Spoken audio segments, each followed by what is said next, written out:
Satu, dua. Pelatih PSM Makassar, Bernardo Tavares, memberikan kritikan kepada pemanggilan pemain timnas U20 Indonesia.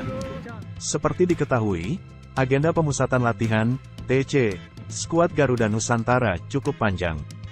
Bahkan skuad TC ini sudah digelar di 3 negara, yakni Korea Selatan, Turki, dan Spanyol. Mereka juga tampil dalam turnamen bertajuk Toulon Cup yang digelar di Prancis tahun lalu.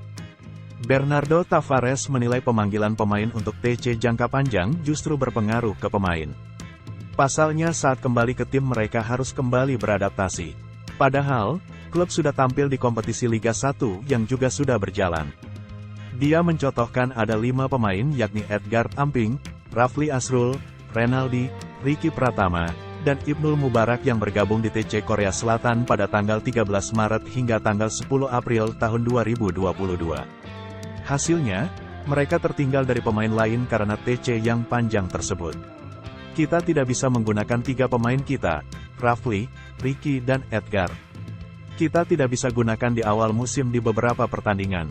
Kita tidak tahu apa perkembangan mereka dan mereka akan tertinggal dari pemain lain di klub, kata Bernardo Tavares dilansir bolasport.com dari laman Tribun Timur.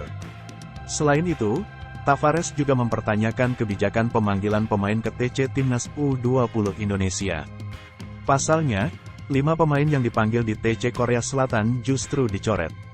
Shin Tae-yong justru memanggil Zaki Ashraf yang tampil reguler di tim dan Sultan Zaki dari Akademi PSM. 2 pemain ini sedang dalam performa yang apik di klub dan mulai mendapatkan tempat reguler. Sekarang timnas kembali TC, mereka memanggil yang lain. Karena apa mereka memanggil ini? Karena mereka bermain, mereka kompetitif. Sementara 3 pemain sebelum kenapa mereka tidak dipanggil, tambahnya. Pelatih asal Portugal ini menilai harusnya ada komunikasi yang lebih baik antara timnas dan klub. Menurutnya, pemain-pemain ini juga butuh menit bermain di klub tidak hanya berkembang saat menjalani TC. Hal ini harus diperhatikan oleh pelatih timnas ke depannya.